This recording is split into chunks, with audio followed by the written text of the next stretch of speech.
Chapter 1. The air of the city's cheapest flophouse was thick with the smells of harsh antiseptic and unwashed bodies. The early Christmas snowstorm had driven in every bum who could steal or beg the price of admission, and the long rows of cots were filled with fully clothed figures.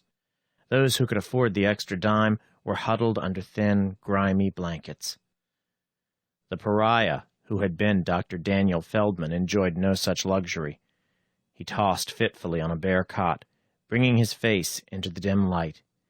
It had been a handsome face, but now the black stubble of beard lay over gaunt features and sunken cheeks. He looked 10 years older than his scant 32, and there were beginnings of a snarl at the corners of his mouth. Clothes that had once been expensive were wrinkled and covered with grime that no amount of cleaning could remove. His tall, thin body was awkwardly curled up in a vain effort to conserve heat, and one of his hands instinctively clutched at his tiny bag of possessions. He stirred again, and suddenly jerked upright with a protest already forming on his lips. The ugly surroundings registered on his eyes, and he stared suspiciously at the other cots. But there was no sign that anyone had been trying to rob him of his bundle, or the precious bag of cheap tobacco. He started to relax back onto the couch when a sound caught his attention, even over the snoring of the others. It was a low wail, the sound of a man who can no longer control himself. Feldman swung to the cot on his left as the moan hacked off. The man there was well-fed and clean-shaven, but his face was gray with sickness. He was writhing and clutching his stomach, arching his back against the misery inside him. Space stomach, Feldman diagnosed. He had no need of the weak, answering nod. He'd treated such cases several times in the past. The disease was usually caused by the absence of gravity out in space, but it could be brought on later from abuse of the weakened internal organs, such as the intake of too much bad liquor. The man must have been frequenting the wrong spacefront bars. Now, he was obviously dying. Violent peristaltic contractions seemed to be tearing the intestines out of him, and the paroxysms were coming faster. His eyes darted to Feldman's tobacco sack, and there was animal appeal in them. Feldman hesitated, then reluctantly rolled a smoke. He held the cigarette while the spaceman took a long, gasping drag on it. He smoked the remainder himself, letting the harsh tobacco burn against his lungs and sicken his empty stomach.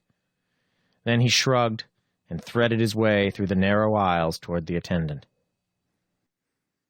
"Better get a doctor," he said bitterly when the young punk looked up at him. "You got a man dying of space stomach on 214. The sneer on the kid's face deepened. "Yeah? We don't pay for doctors every time some wino wants to throw up. Forget it. Get back to where you belong, Bo." "You'll have a corpse on your hands in an hour," Feldman insisted. "I know space stomach, damn it." The kid turned back to his lottery sheet. "Go treat yourself if you want to play doctor. Go on, scram, before I toss you out in the snow." One of Feldman's white-knuckled hands reached for the attendant. Then he caught himself. He started to turn back, hesitated, and finally faced the kid again.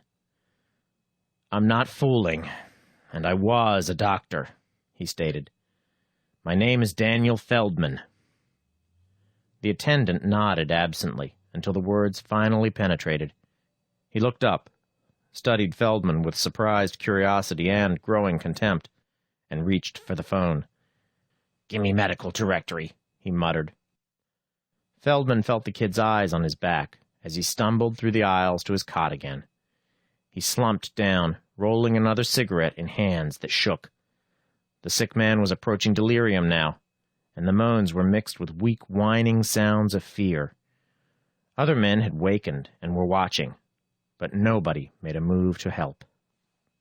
The retching and writhing of the sick man had begun to weaken, but it was still not too late to save him. Hot water and skillful massage could interrupt the paroxysms. In 15 minutes, Feldman could have stopped the attack completely. He found his feet on the floor and his hands already reaching out. Savagely, he pulled himself back. Sure, he could save the man, and wind up in the gas chamber. There'd be no mercy for his second offense against lobby laws. If the spaceman lived, Feldman might get off with a flogging. That was the standard punishment for a pariah who stepped out of line. But with his luck, there would be a heart arrest and another juicy story for the papers. Idealism.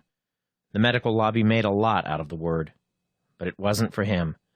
A pariah had no business thinking of others. As Feldman sat there staring, the spaceman grew quieter.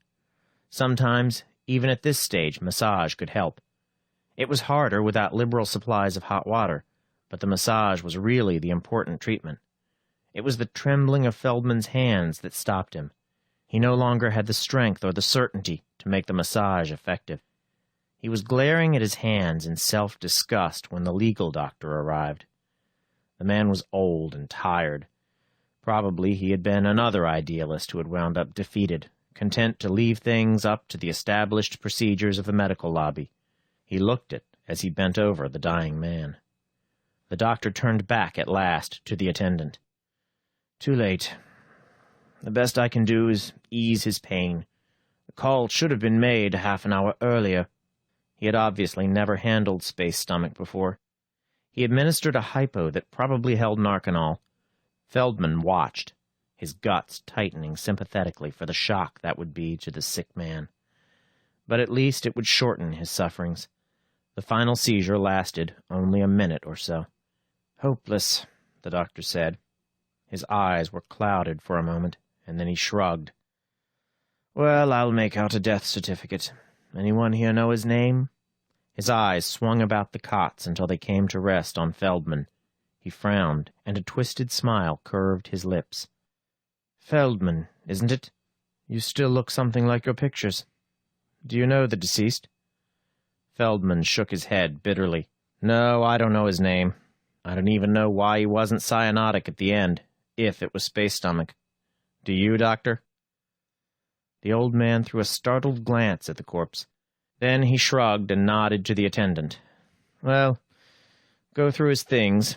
If he still has a space ticket, I can get his name from that." The kid began pawing through the bag that had fallen from the cot. He dragged out a pair of shoes, half a bottle of cheap rum, a wallet, and a bronze space ticket. He wasn't quick enough with the wallet, and the doctor took it from him. "Medical lobby authorization. If he has any money, it covers my fee, and the rest goes to his own lobby." There were several bills of large denominations. He turned the ticket over and began filling in the death certificate. "Arthur Billings, Space Lobby, crewman, cause of death, idiopathic gastroenteritis, and delirium tremens." There had been no evidence of delirium tremens, but apparently the doctor felt he had scored a point. He tossed the space ticket toward the shoes, closed his bag, and prepared to leave. "Hey, Doc!" The attendant's voice was indignant. "Hey, what about my reporting fee?" The doctor stopped. He glanced at the kid, then toward Feldman, his face a mixture of speculation and dislike. He took a dollar bill from the wallet. "That's right," he admitted. "The fee for reporting a solvent case. Medical lobby rules apply, even to a man who breaks them." The kid's hand was out, but the doctor dropped the dollar onto Feldman's cot. "There's your fee, pariah." He left, forcing the protesting attendant to precede him. Feldman reached for the bill. It was blood money, for letting a man die, but it meant cigarettes and food, or shelter for another night, if he could get a mission meal. He no longer could afford pride. Grimly, he pocketed the bill, staring at the face of the dead man. It looked back sightlessly, now showing a faint speckling of tiny dots. They caught Feldman's eyes, and he bent closer. There should be no black dots on the skin of a man who died of space stomach, and there should have been cyanosis. He swore and bent down to find the wrecks of his shoes. He couldn't worry about anything now but getting away from here before the attendant made trouble. His eyes rested on the shoes of the dead man, sturdy boots that would last for another year. They could do the corpse no good. Someone else would steal them if he didn't. But he hesitated, cursing himself. The right boot fitted better than he could have expected, but something got in the way as he tried to put the left one on. His fingers found the bronze ticket. He turned it over, considering it. He wasn't ready to fraud his identity for what he'd heard of life on the spaceships. Yet. But he shoved it into his pocket and finished lacing the boots. Outside, the snow was falling, but it had turned to slush, and the sidewalk was soggy underfoot. There was going to be no work shoveling snow, he realized. This would melt before the day was over. Feldman hunched the suit coat up, shivering as the cold bit into him. The boots felt good, though. If he'd had socks, they would have been completely comfortable. He passed a cheap restaurant, and the smell of the synthetics set his stomach churning. It had been 2 days since his last real meal, and the dollar burned in his pocket. But he had to wait. There was a fair chance this early that he could scavenge something edible. He shuffled on. After a while, the cold bothered him less, and he passed through the hunger spell. He rolled another smoke and sucked at it, hardly thinking. It was better that way. It was much later when the big caduceus set into the sidewalk snapped him back to awareness of where he'd traveled. His undirected feet had led him much too far uptown, following old habits. This was the medical lobby building, where he'd spent more than enough time, including 3 weeks in custody before they stripped him of all rank and status. His eyes wandered to the ornate entrance where he'd first emerged as a pariah. He'd meant to walk down those steps as if he were still a man, but each step had drained his resolution until he'd finally covered his face and slunk off, knowing himself for what the world had branded him. He stood there now, staring at the smug young medical politicians and the tired old general practitioners filing in and out. One of the latter halted, fumbled in his pocket, and drew out a quarter. "Merry Christmas," he said dully. Feldman fingered the coin. Then he saw a gray medical policeman watching him, and he knew it was time to move on. Sooner or later, someone would recognize him here. He clutched the quarter and turned to look for a coffee shop that sold the synthetics to which his metabolism had been switched. No shop would serve him here, but he could buy coffee and a piece of cake to take out. A flurry of motion registered from the corner of his eye, and he glanced back. "Taxi! Taxi!" The girl rushing down the steps had a clear soprano voice, cultured and commanding. The gray medical uniform seemed molded to her shapely figure, and her red hair glistened in the lights of the street. Her snub nose and determined mouth weren't the current fashion, but nobody stopped to think of fashions when they saw her. She didn't have to be the daughter of the president of Medical Lobby to rule. It was Chris. Chris Feldman once, and now Chris Ryan again. Feldman swung toward a cab. For a moment, his attitude was automatic and assured, and the cab stopped before the driver noticed his clothes. He picked up the bag Chris dropped and swung it onto the front seat. She was fumbling in her change purse as he turned back to shut the door. "Thank you, my good man," she said. She could be gracious, even to a pariah, when his homage suited her. She dropped 2 quarters into his hand, raising her eyes. Recognition flowed into them, followed by icy shock. She yanked the cab door shut and shouted something to the driver. The cab took off with a rush that left Feldman in a backwash of slush and mud. He glanced down at the coins in his hand. It was his lucky day, he thought bitterly.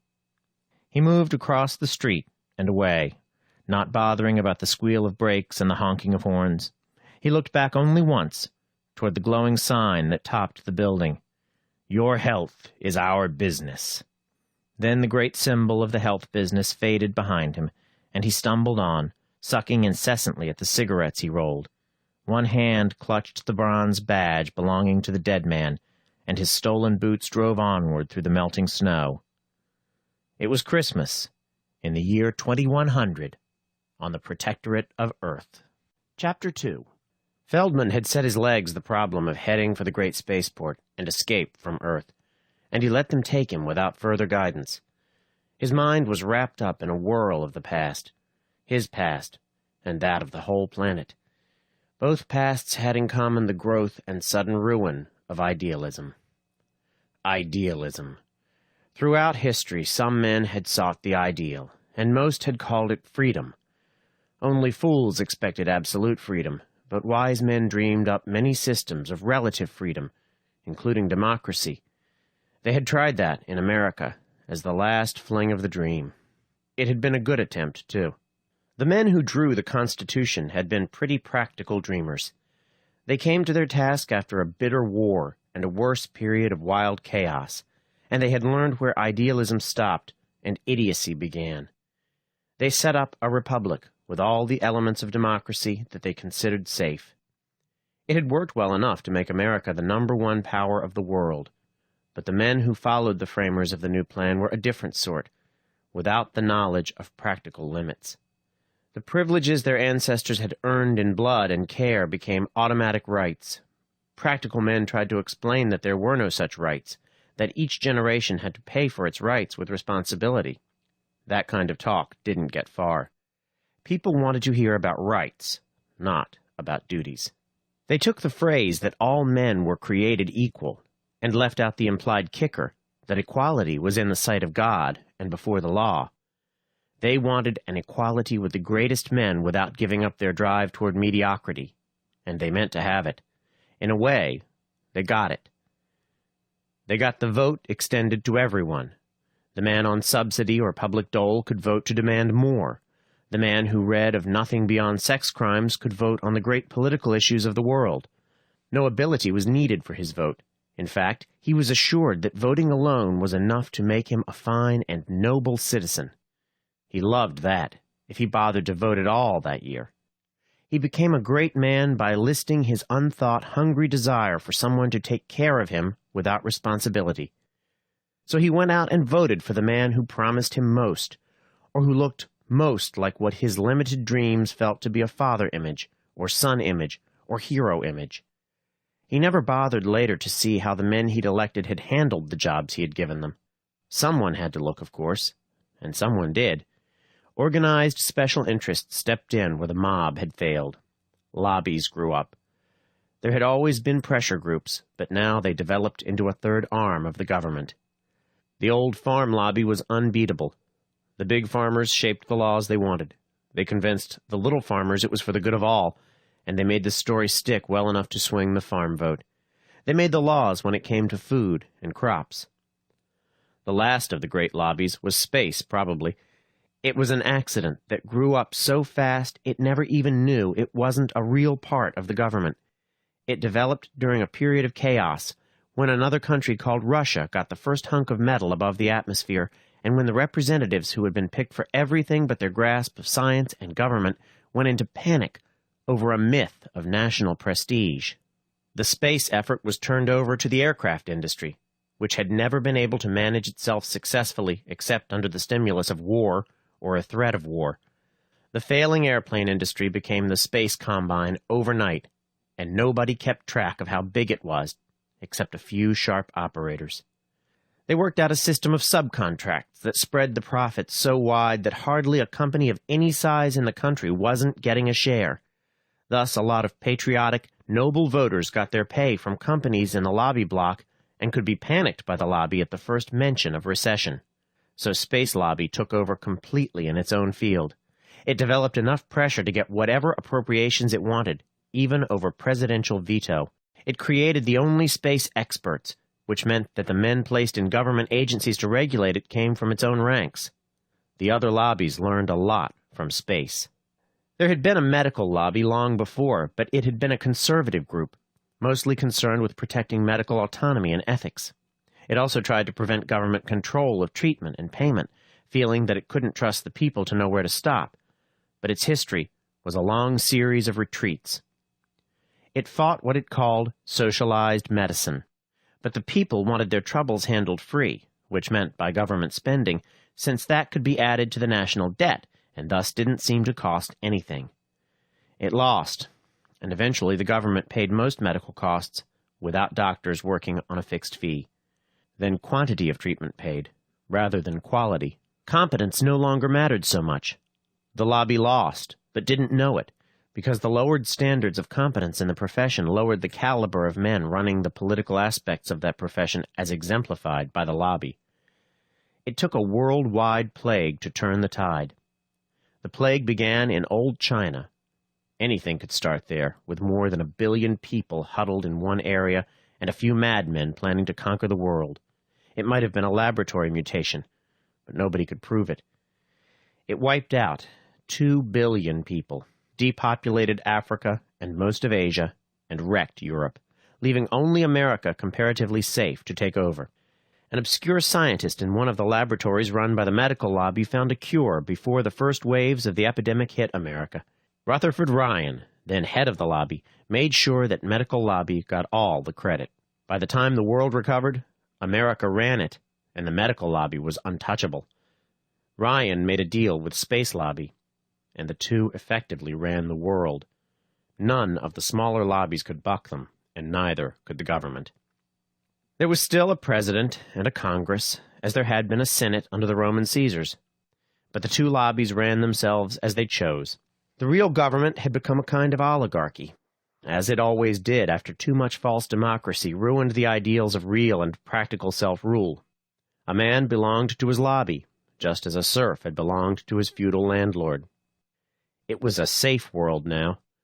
Maybe progress had been halted at about the level of 1980, but so long as the citizens didn't break the rules of their lobbies, they had very little to worry about.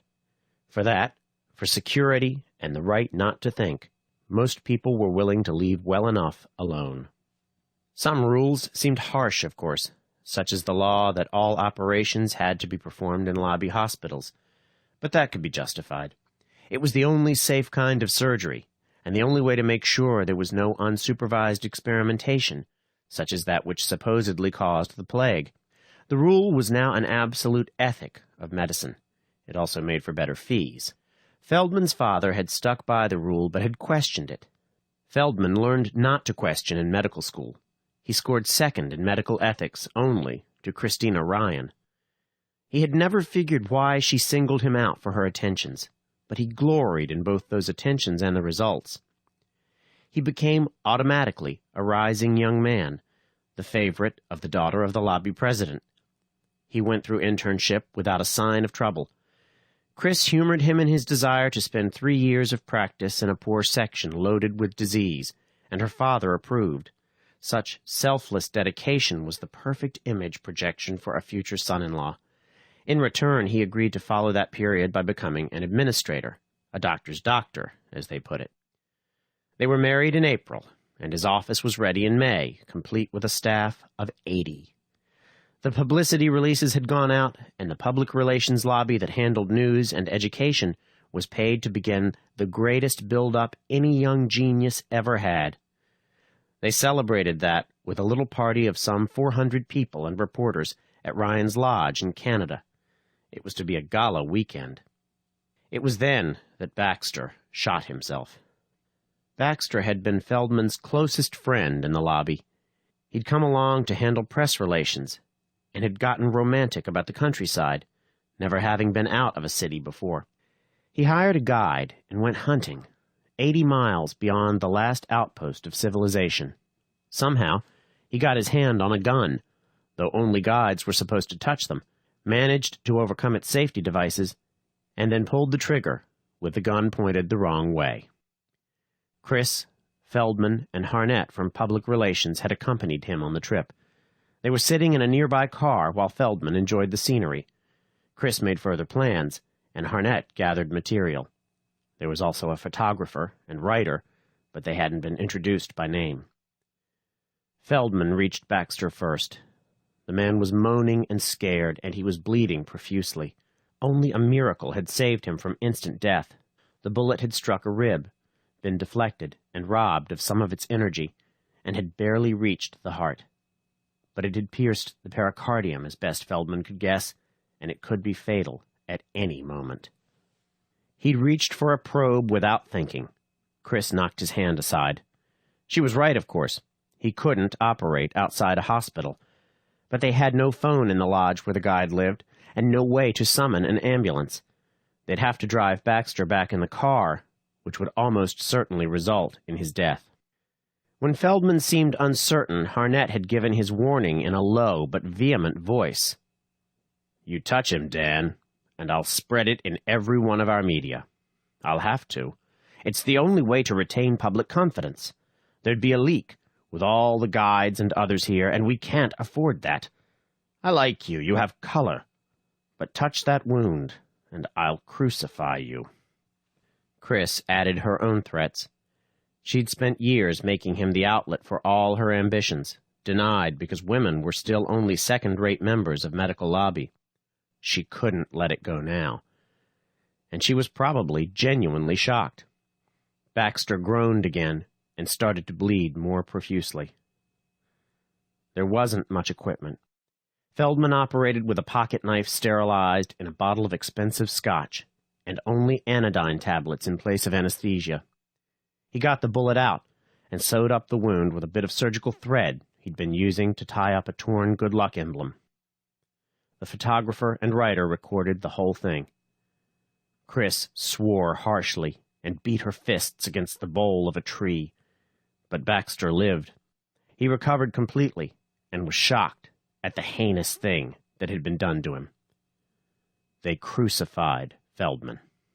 Chapter 3. Spaceman. Most crewmen lived rough, ugly lives, and usually short ones. Passengers and officers on the big tubs were given the equivalent of gravity in spinning compartments, but the crews rode free.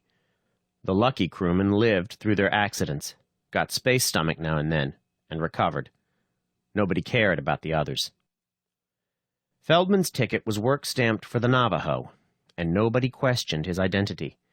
He suffered through the agony of acceleration on the shuttle up to the orbital station, then was sick as acceleration stopped. But he was able to control himself enough to follow other crewmen down a hall of the station toward the Navajo. The big ships never touched a planet, always docking at the stations. A checker met the crew and reached for their badges. He barely glanced at them, punched a mark for each on his checkoff sheet, and handed them back. "Deckman forward, tubman to the rear," he ordered. "Navajo blasts in 15 minutes. Hey, you! Your tubes." Feldman grunted. He should have expected it. Tube men had the lowest lot of all the crew. Between the killing work, the heat of the tubes, and the occasional doses of radiation, their lives weren't worth the metal value of their tickets. He began pulling himself clumsily along a shaft, dodging freight the loaders were tossing from hand to hand. A bag hit his head, drawing blood, and another caught him in the groin. "Watch it, Bo!" a loader yelled at him. "You dent that bag and they'll brig you. Can't you see it's got a special courtesy stripe?" It had a brilliant green stripe, he saw. It also had a name, printed in block letters, that shouted their identity before he could read the words. Dr. Christina Ryan, Southport, Mars. And he had chosen this time to leave Earth. Suddenly, he was glad he was assigned to the tubes. It was the one place on the ship where he'd be least likely to run into her. As a doctor and a courtesy passenger, she'd have complete run of the ship, but she'd hardly bother with the dangerous and unpleasant tube section. He dragged his way back, beginning to sweat with the effort. The Navajo was an old ship. A lot of the handholds were missing, and he had to throw himself along by erratic leaps. He was gaining proficiency, but not enough to handle himself if the ship blasted off. Time was growing short when he reached the aft bunk room where the other tube men were waiting. "Ben," one husky introduced himself. "Tube chief. Know how to work this?" Feldman could see that they were assembling a small still. He'd heard of the phenomenal quantities of beer spacemen drank, and now he realized what really happened to it. Hard liquor was supposed to be forbidden, but they made their own. "I can work it," he decided. I'm Dan." "Okay, Dan." Ben glanced at the clock. "Hit the sacks, boys." By the time Feldman could settle into the sack-like hammock, the Navajo began to shake faintly, and weight piled up. It was mild compared to that on the shuttle, since the big ships couldn't take high acceleration.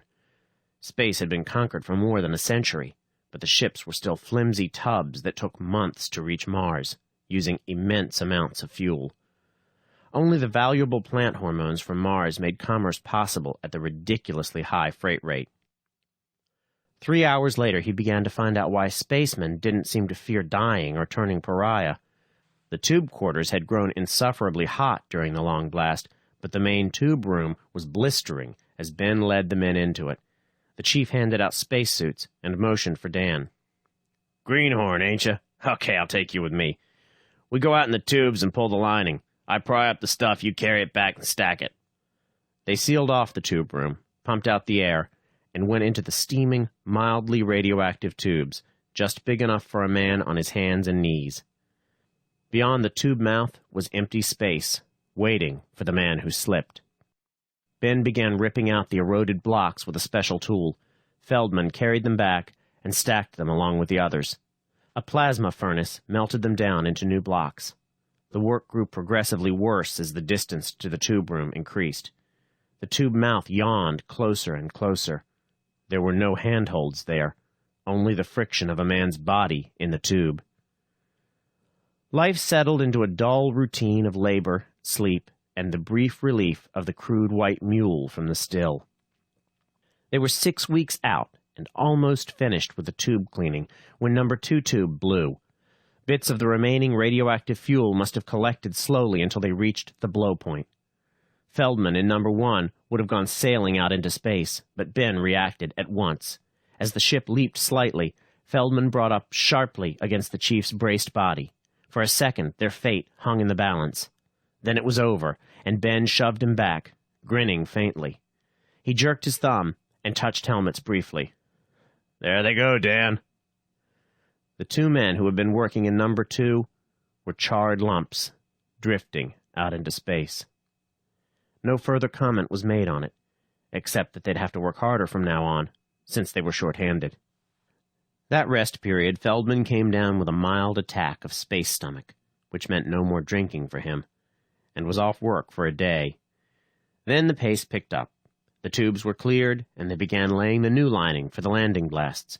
There was no time for thought after that. Mars Orbital Station lay close when the work was finished. Ben slapped Feldman on the back. "You ain't bad for a greenie, Dan.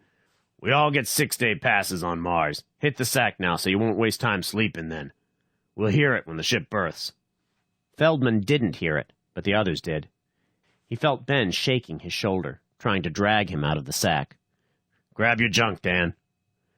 Ben picked up Feldman's nearly empty bag and tossed it toward him, before his eyes were fully open. He grabbed for it and missed. He grabbed again, with Ben's laughter in his ears. The bag hit the wall and fell open, spilling its contents. Feldman gathered it up, but the chief was no longer laughing. A big hand grabbed up the space ticket suddenly, and there was no friendliness now on Ben's face. "Art Billings' card," Ben told the other tubeman. 5 trips I made with Art. He was saving his money. Want to buy a farm on Mars. 5 trips and 1 more to go before he had enough. Now you show up with his ticket." The tubeman moved forward toward Feldman. There was no indecision. To them, apparently, trial had been held and sentence passed. "Wait a minute," Feldman began. "Billings died of—" A fist snaked past his raised hand and connected with his jaw. He bounced off a wall. A wrench sailed toward him, glanced off his arm, and ripped at his muscles. Another heavy fist struck. Abruptly, Ben's voice cut through their yells. "Hold it!" He shoved through the group, tossing men backwards. "Stow it! We can take care of him later. Right now this is Captain's business. You fools want to lose your leave?" He indicated 2 of the others. "You 2, bring him along, and keep him quiet." The 2 grabbed Feldman's arms and dragged him along as the chief began pulling his way forward through the tubes, up towards the control section of the ship. Feldman took a quick glance at their faces and made no effort to resist. They obviously would have enjoyed any chance to subdue him. They were stopped twice by minor officers, then sent on. They finally found the captain near the exit lock, apparently assisting the passengers to leave. Most of them went on into the shuttle, but Chris Ryan remained behind as the captain listened to Ben's report and inspected the false ticket. Finally, the captain turned to Feldman.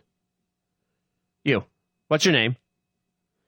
Chris's eyes were squarely on Feldman, cold and furious. "He was Dr. Daniel Feldman, Captain Marker," she stated. Feldman stood paralyzed. He'd been unwilling to face Chris. He wanted to avoid all the past. But the idea that she would denounce him had never entered his head. There was no medical rule involved. She knew that, as a pariah, he was forbidden to board a passenger ship, of course. But she'd been his wife once. Marker bowed slightly to her. "Thank you, Dr. Ryan. I should take this criminal back to Earth in chains, I suppose, but he's hardly worth the freightage. You men, want to take him down to Mars and ground him there?" Ben grinned and touched his forelock. "Thank you, sir. We'd enjoy that." "Good. His pay reverts to the ship's fund. That's all, men." Feldman started to protest, but a fist lashed savagely against his mouth. He made no other protests as they dragged him into the crew shuttle that took off for Southport. He avoided their eyes and sat hunched over. It was Ben who finally broke the silence. "What happened to Art's money?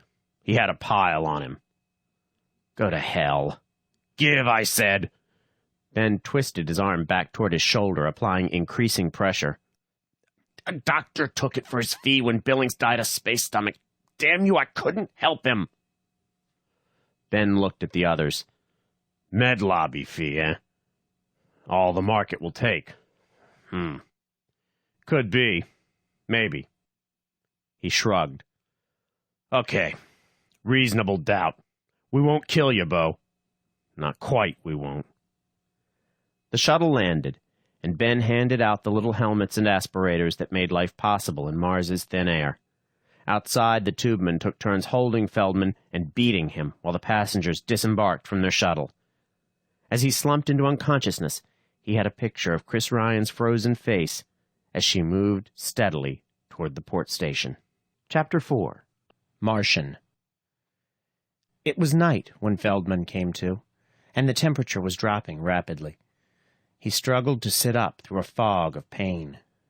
Somewhere in his bag, he should have an anodyne tablet that would kill any ache. He finally found the pill and swallowed it, fumbling with the aspirator lip opening. The aspirator meant life to him now, he suddenly realized. He twisted to stare at the tiny charge indicator for the battery. It showed half charge. Then he saw that someone had attached another battery beside it. He puzzled briefly over it, but his immediate concern was for shelter. Apparently, he was still where he had been knocked out. There was a light coming from the little station, and he headed for that, fumbling for the few quarters that represented his entire fortune. Maybe it would have been better if the tubemen had killed him. Batteries were an absolute necessity here. Food and shelter would be expensive, and he had no skills to earn his way. At most, he had only a day or so left. But meantime, he had to find warmth before the cold killed him. The tiny restaurant in the station was still open, and the air was warm inside. He pulled off the aspirator, shutting off the battery. The counterman didn't even glance up as he entered. Feldman gazed at the printed menu and flinched. "Soup," he ordered. It was the cheapest item he could find. The counterman stared at him, obviously spotting his Earth origin. "You adjusted to synthetics?" Feldman nodded. Earth operated on a mixed diet, with synthetics for all who couldn't afford the natural foods there. But Mars was all synthetic. Many of the chemicals in food could exist in either of two forms, or isomers. They were chemically alike, but differently crystallized. Sometimes either form was digestible, but frequently the body could use only the isomer to which it was adjusted. Martian plants produced different isomers from those on Earth. Since the synthetic foods turned out to be Mars normal, that was probably the more natural form. Research designed to let the early colonists live off native food here had turned up an enzyme that enabled the body to handle either isomer. In a few weeks of eating Martian or synthetic food, the body adapted. Without more enzyme, it lost its power to handle Earth-normal food. The cheapness of synthetics and the discovery that many diseases common to Earth would not attack Mars-normal bodies led to the wide use of synthetics on Earth. No pariah could have been expected to afford Earth-normal. Feldman finished the soup and found a cigarette that was smokable. "Any objections if I sit in the waiting room?" He'd expected a rejection, but the counterman only shrugged. The waiting room was almost dark, and the air was chilly, but there was normal pressure. He found a bench and slumped onto it, lighting his cigarette. He'd missed the smokes, but probably not for long. He finished the cigarette reluctantly and sat huddled on the bench, waiting for morning. The airlock opened later, and feet sounded on the boards of the waiting room floor. But he didn't look up until a thin beam of light hit him. Then he sighed and nodded. The shoes, made of some odd fiber, didn't look like those of a cop, but this was Mars. He could see only a hulking shadow behind the light. "You the man who was a medical doctor?" The voice was dry and old. "Yeah," Feldman answered. "Once." "Good. Thought that space crewman was just lying drunk at first. Come along, Doc." Why? It didn't matter, but if they wanted him to move on, they'd have to push a little harder. The light swung up to show the other. He was the shade of old leather with a bleached patch of sandy hair and the deepest gray eyes Feldman had ever seen. It was a face that could have belonged to a country storekeeper in New England, with the same hint of dry humor. The man was dressed in padded Levi's and a leather jacket of unguessable age. His aspirator seemed worn and patched, and one big hand fumbled with it. "Because we're friends, Doc," the voice drawled at him. "Because you might as well come with us as sit here.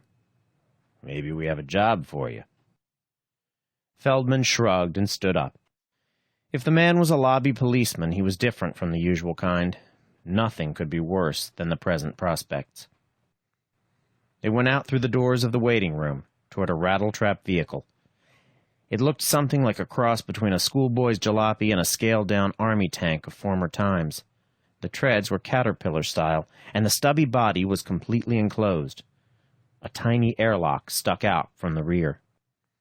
2 men were inside, both bearded. The old man grinned at them. "Mark, Lou, meet Doc Feldman. Sit, Doc. I'm Jake Mullins. You might say we were farmers." The motor started with a wheeze.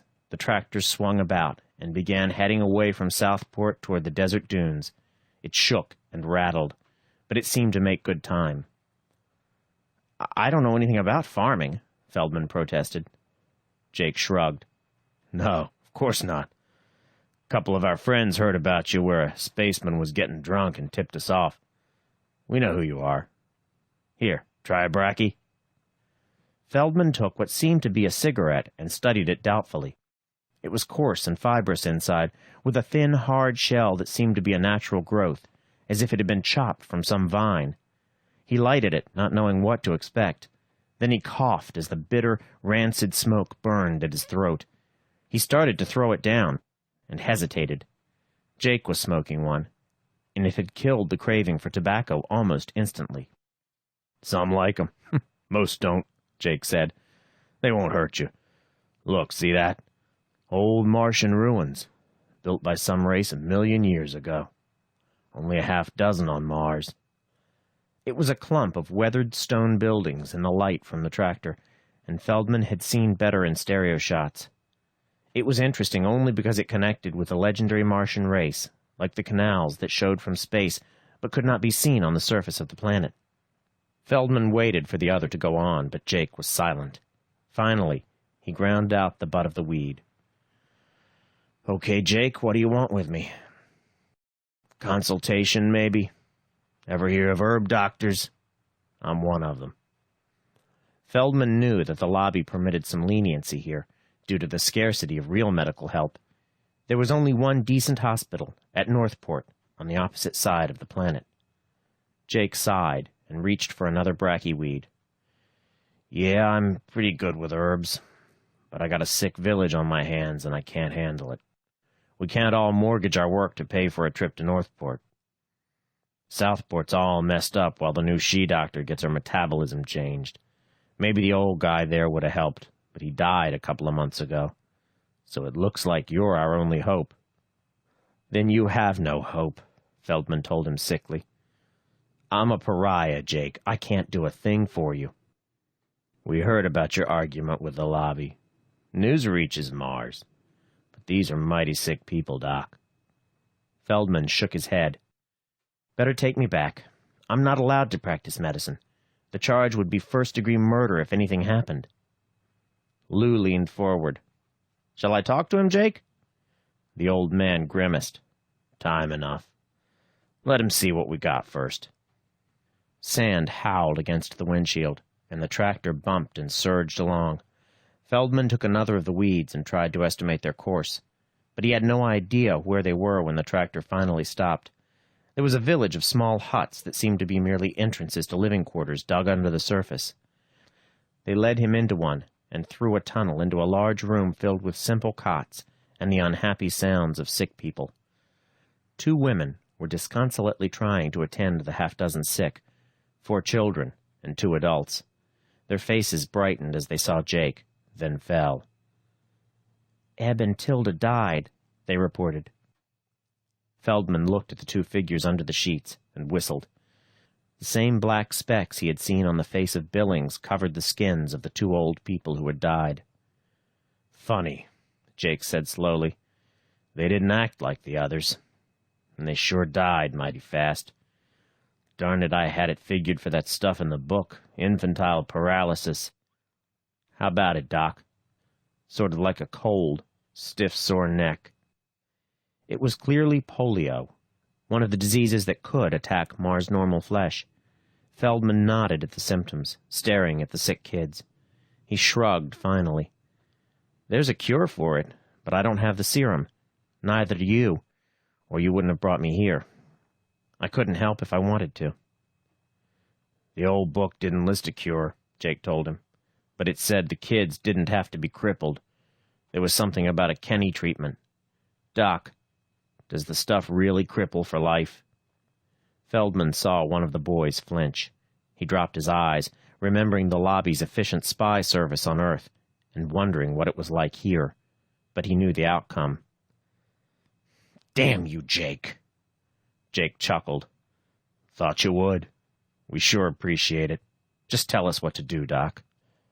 Feldman began writing down his requirements, trying to remember the details of the treatment. Exercise, hot compresses, massage. It was coming back to him. He'd have to do it himself, of course, to get the feel of it. He couldn't explain it well enough, but he couldn't turn his back on the kids either. "Maybe I can help," he said doubtfully as he moved toward a cot. "No, Doc." Jake's voice wasn't amused any longer, and he held the younger man back. "You're doing us a favor, and I'll be darned if I'll let you stick your neck out too far. You can't treat him yourself. Mars is tougher than Earth. You should live under space lobby and medical lobby here for a while. Oh, maybe they don't mind a few fools like me being herb doctors, but they'd sure hate to have a man who can do real medicine outside their hands. You let me do it, or get in the tractor and I'll have Lou drive you back. Once you start in here, there'll be no stopping, believe me." Feldman looked at him, seeing the colonials around him for the first time as people. It had been a long time since he'd been treated as a fellow human by anyone. Jake was right, he knew. Once he put his hand to the bandage, eventually there'd be no turning back from the scalpel. These people needed medical help too desperately. Eventually the news would spread, and the lobby police would come for him. Chris couldn't afford to shield him. In fact, he was sure now that she'd hunt him night and day. "Don't be a fool, Jake," he ordered brusquely. He handed his list to one of the women. "You'll have to learn to do what I do," he told the people there. "You'll have to work like fools for weeks, but there won't be many crippled children, I can promise that much." He blinked sharply at the sudden hope in their eyes, but his mind went on wondering how long it would be before the inevitable would catch up with him. With luck, maybe a few months, but he hadn't been blessed with any superabundance of luck. It would probably be less time than he thought. Chapter 5. Surgery. Doc Feldman's luck was better than he had expected. For an Earth year, he was a doctor again, moving about from village to village as he was needed, and doing what he could. The village had been isolated during the early colonization when Mars made a feeble attempt to break free of Space Lobby. Their supplies had been cut off, and they had been forced to do for themselves. Now they were largely self-sufficient. They grew native plants and extracted hormones in crude little chemical plants. The hormones were traded to the big chemical plants for a pittance to buy what had to come from Earth. Other jury-rigged affairs synthesized much of their food, but mostly they learned to get along on what Mars provided. Doc Feldman learned from them. Money was no longer part of his life. He ate with whatever family needed him and slipped into the life around him. He was learning Martian medicine and finding that his Earth courses were mostly useless. No wonder the villages distrusted lobby doctors. Doc had his own little laboratory where he had managed to start making Mars normal penicillin, a primitive antibiotic, but better than nothing. Jake had come to remind him that it was his first anniversary, and now they were smoking brachyweed together. "Sheer luck, Jake," Doc repeated. "You Martians are tough, but someday someone is going to die under my care, with the little equipment I have. Then," Jake nodded slowly, "maybe, Doc. And maybe someday Mars will break free of the lobbies. You better pray for that." "I've been—" Doc stopped, realizing what he'd started to say. The old man chuckled. "You've been talking rebellion for months, Doc. I hear rumors. Whenever you get mad, you want us to secede. But you don't really mean it yet. You can't picture any government but the one you're used to." Doc grinned. Jake had a point, but it was not as strong as it would have been a few months before. The towns under the lobby were cheap imitations of Earth, but here, divorced to a large extent from the lobbies, the villages were making Mars their own. Their ways might be strange, but they worked. Jake shifted his body in the weak sunlight. "Newton Village forgot to report a death on time. I hear Ryan is sweating them out, trying to prove it was your fault." There was no evidence against him yet, Doc was sure, but Chris was out to prove something and to get a reputation as a top-flight administrator. It must have hurt when they shipped her here as head of the lesser hemisphere of Mars.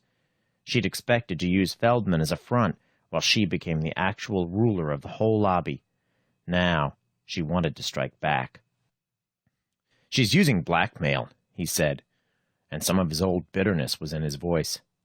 "Anyone taking treatment from an herb doctor in this section is cut off from medical lobby service. Damn it, Jake, that could mean letting people die." "Yeah," Jake sighed softly. "It could mean letting people begin to think about getting rid of the lobby, too. Well, I gotta help harvest the brachy. Take it easy on operating for a while, will you, Doc?" "All right, Jake. But stop keeping the serious cases a secret. 2 men died last month because you wouldn't call me for surgery. I've broken my oaths already. It doesn't matter anymore."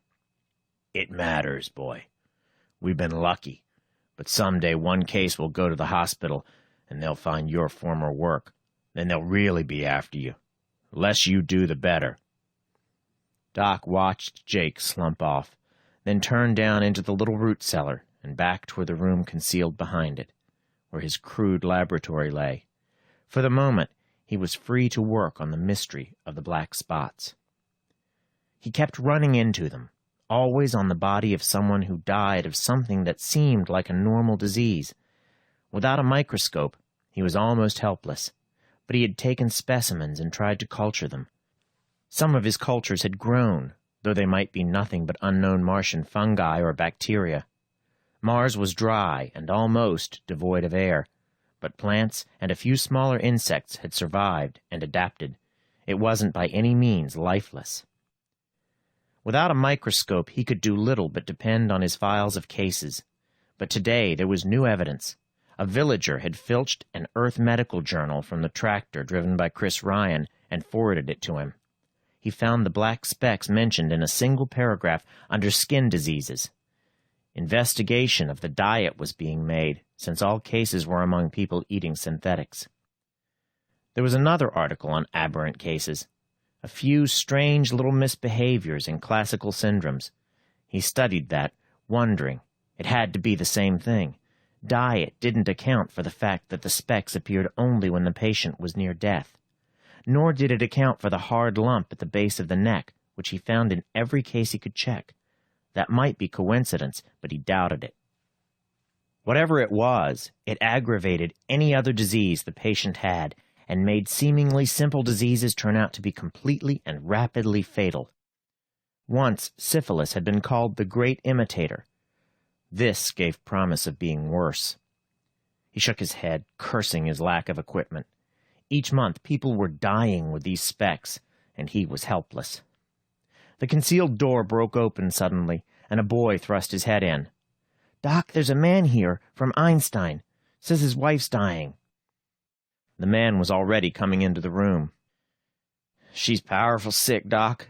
Had a bellyache, fever, began throwing up, pains under her belly like she's had before, but this time it's awful."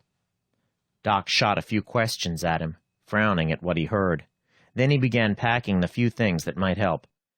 There should be no appendicitis on Mars. The bugs responsible for that shouldn't have adapted to Mars normal, but more and more infections found ways to cross the border. Gangrene had been able to get by without change, it seemed. So far, none of the contagious infections except polio and the common cold had made the jump. This sounded like an advanced case, perhaps already involving peritonitis. So far he'd been lucky with penicillin, but each time he used it, with grave doubts of its action on the Mars-adapted patients. If the appendix had burst, however, it was the only possible treatment. He rifled through his stores. There was ether enough, fortunately. The villagers had made that for him out of Martian plants, using their complicated fermentation processes. He yelled for Jake, and the boy brought the old man back a moment later. "Jake, I'll need some of that narcotic stuff. I don't want the woman writhing and tearing her stitches after the ether wears off." "Can't get it, Doc." Jake's eyes seemed to cloud as he said it. "Distilling plant broke down. Doc, I don't like this case. That woman's been to the hospital 3 times. I hear she just got out recently. This might be a plant, or they figure they can't help her. They're afraid to try anything on Mars normal flesh. They can't be proved wrong if they do nothing." Doc finished packing his bag and got ready to go out. "Jake, either I'm a doctor or I'm not. I can't worry when a woman may be dying." For a second, Jake's expression was stubborn. Then the little crow's feet around his eyes deepened, and the dry chuckle was back in his voice. "Right, Dr. Feldman." He flipped up his thumb and went off at a shuffling run toward the tractor. Lou and the man from Einstein followed Doc into the machine. It was a silent ride except for Doc's questions about the sick woman. Her husband, George Lynn, was evasive and probably ignorant.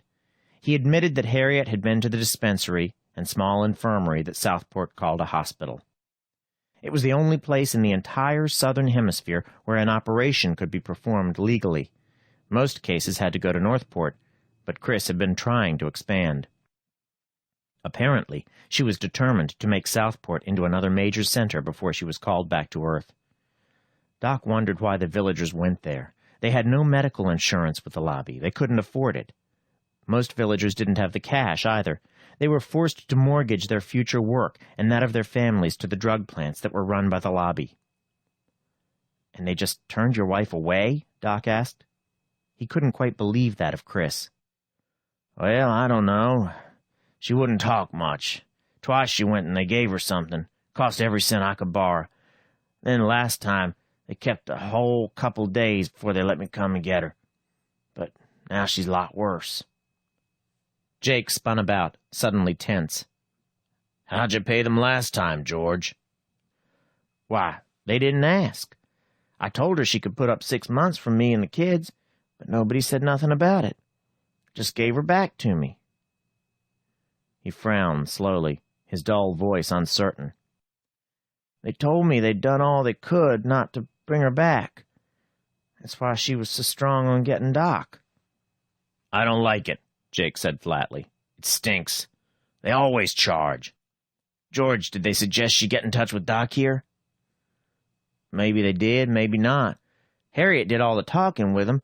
I just do what she tells me. She said get Doc." Jake swore. "Smells like a trap. You sure she's sick, George?" "I felt her head. She sure had a fever." George Lynn was torn between his loyalties. "You know me, Doc. You fixed me up that time I had the red pip. I wouldn't pull nothing on you." Doc had a feeling that Jake was probably right, but he vetoed the suggestion that they stop to look for spies. He had no time for that. If the woman was really sick, he had to get to her at once, and even that might be too late. He remembered the woman, sickly from other treatment. He'd been forced to remove her inflamed tonsils a few months before. She'd whined and complained because he couldn't spend all his time attending her. She was a nag, a shrew, and a totally selfish woman. But that was her husband's worry, not his. He dashed into the little house when they reached Einstein, and his first glance confirmed what George Lynn had said. The woman was sick, all right. She was running a high fever. Much too high. She began whining and protesting at his having taken so long, but the pain soon forced her to stop. "There may still be a chance," Doc told her husband brusquely. He threw the cleanest sheet onto a table and shoved it under the single light. "Keep out of the way. In the other room, if you can all pile in there. This isn't exactly aseptic anyhow. You can boil a lot of water if you want to help." It would give them something to do, and he could use the water to clean up. There was no time to wait for it, however. He had to sterilize with alcohol and carbolic acid, and hope. He bent over the woman, ripping her thin gown across to make room for the operation. Then he swore. Across her abdomen was the unhealed wound of a previous operation. They'd worked on her at Southport. They must have removed the appendix, and then been shocked by the signs of infection. They weren't supposed to release a sick patient, but there was an easy out for them. They could remove her from the danger of spreading an unknown infection. Some doctors must have doped her up on sedatives and painkillers and sent her home, knowing that she would call for him. For that matter, they might have noticed her unrecorded tonsillectomy and considered her fair bait. He grabbed the ether and slapped a cone over her nose. She tried to protest. She never cooperated in anything, but the fumes of the ether he dipped onto the packing of the cone soon overcame that. It was peritonitis, of course. The only thing to do was go in and scrape and clean as best he could. It was a rotten job to have to do, and he should have had help. But he gritted his teeth and began. He couldn't trust anyone else to hold the instruments, even. He cleaned the infection as best he could, knowing there was almost no chance. He used all the penicillin he dared. Then he began sewing up the incision. It was all he could do, except for dressing the wound with a sterile bandage. He reached for one and stopped.